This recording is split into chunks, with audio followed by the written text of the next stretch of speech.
to be prepared to feel.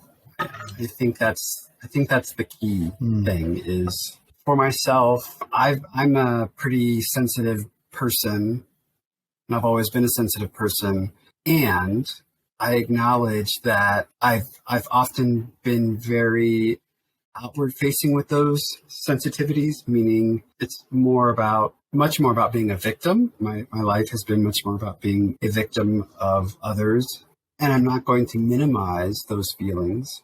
And I'm going to acknowledge that I have learned that the feelings that I do have oftentimes are misdirected at others when they are things that I really need to own, and I'm resistant to owning them. And so to very much what Mike said, I've become very judgmental of the things I see in others that I resented myself. And so when either I have an issue with myself or with the world, or another man brings up his issue, and then I become judgmental when he brings up his issue, I have to sit with myself and I have to manage myself about, again, why do I feel that? Why am I reacting this way to this man's real lived experience?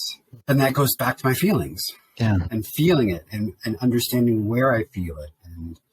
And there's the stereotype of men not feeling their feelings. I mean, we feel our feelings, but we may brush them aside or don't. Some of us may brush them aside, or some of us may not feel them.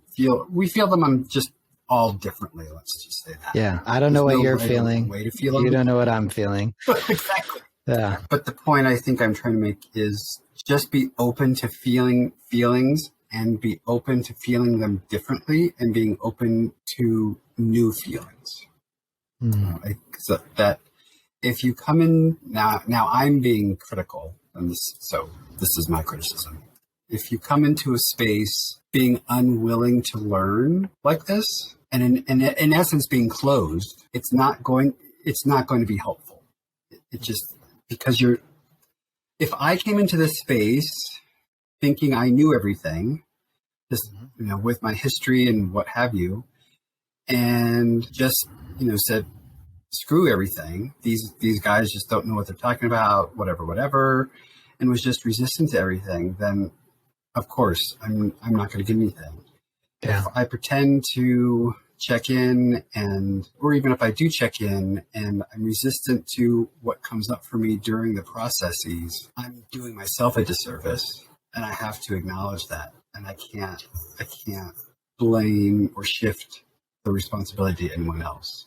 So I guess my ultimate thing is to feel your feelings and own your feelings and be willing to process those.